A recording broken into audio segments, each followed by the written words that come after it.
تو ڈاکٹر کہتے ہیں جو لوگ زیادہ موبائل استعمال کرتے ہیں نا، زیادہ، ایک ڈاکٹر کی ریسرچ میں پڑھ رہا تھا، وہ کہتے ہیں زیادہ موبائل استعمال کرتے ہیں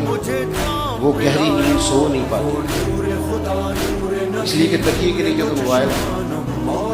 فٹافٹ تو کئی دفعہ تو رات کو بھی کھول لیں تو آپ کہیں سوئیں گے، آپ کی تو یہ دنیا ہی نہیں، آپ تو ایک دنیا اور ہے جس کے اندر بند ہیں۔ ہم نے اپنے اوپر کچھ چیزیں جبراً مسلط کر لی ہیں جن کی کوئی ضرورت مطلب میرا مطلب ہے ہماری 15-20 فوٹو اگر آ بھی جائیں گی اور وہ لاکھوں لوگ کہہ بھی دیں کہ بڑے اچھے لگ رہے ہو تو کوئی فائدہ ہے اس کا؟ لیکن کس مصیبت میں ہم نکلے ڈالیں جو ہماری صبح و شام جان چھوڑتی نہیں۔ جب ہم چاہیں گے نا کہ ہمارے حافظے مضبوط ہوں تو حافظے بھی انہی لوگوں کے مضبوط ہوتے ہیں جن کی توجہ ادھر ادھر کم گئے، جن کا ذہن ادھر ادھر، جن کی توجہ بالکل سیدھی رہتی ہے ان کا حافظہ مضبوط رہتا ہے،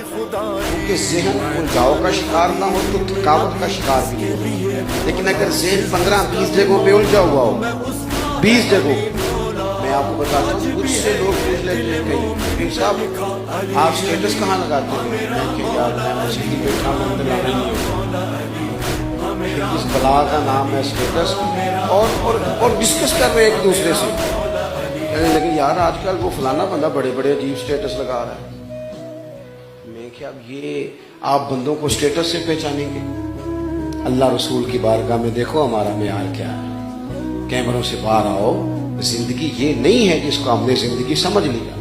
حقیقت کچھ اور ہے۔ یہ جو لوگ سیدھے تھے نا، بالکل سیدھے دائیں بائیں، دیکھے نا وہ میرے ساتھ بچے گاڑی چلاتے ہیں تو شکوہ بھی بڑا لوگ کرتے ہیں جی فون نہیں اٹھاتے، تو میں اٹھانے نہیں دیتا، میں کہتا ہوں ایک وقت میں ایک ہی کام، یہاں گاڑی یہاں موبائل، یہ کیسے ابھی آپ یہ کیسے ہو سکتا؟ اور میں نے ایسے نادان دیکھے موٹر سائیکلوں پہ موبائل چلا رہے ہیں، تو پھر میرے بھائی کیسے حادثہ رکے گا؟ آپ تو جبر کر رہے ہیں اپنے اوپر، اس سے کیا ہوتا ہے؟ ذہن کمزور ہو جاتا ہے، نفسیات پہ اثر پڑتا ہے، اس کو تھوڑا لیں آپ، تھوڑا۔ اور اب تو میں بعض اوقات بعض بندوں کی وہ اتنے ایکسائٹیڈ ہوتے ہیں کہ میں کہتا ہوں یار یہ اگر میں اس کے ساتھ فوٹو نہ کھنچوائی تو یہ پتہ نہیں بیچارہ رو ہی نہ پڑے۔